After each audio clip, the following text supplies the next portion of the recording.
ukubaleka ka door to door, ukubaleka nokuqinisekisa ukuthi abantu abadla imishanguzo kubalekile babe nako bakubeka phezulu kwetafula.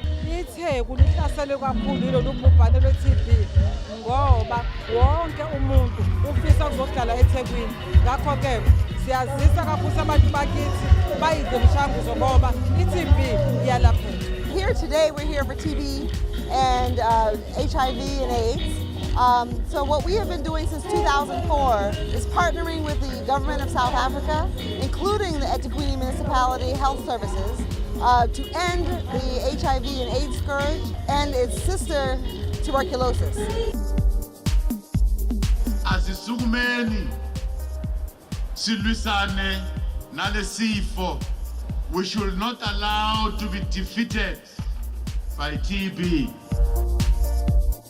Ukufika lama programs kanje kubaluleke kakhulu ngani ngoba abantu abaningi sebeyasaba ukuya emakliniki ngani ngoba onesi bakhala ngonesi ukuthi babanika inkinga bebe emakliniki and basaba nabantu kanti thina besize emphakathini si provide lo siza abalithola ekliniki.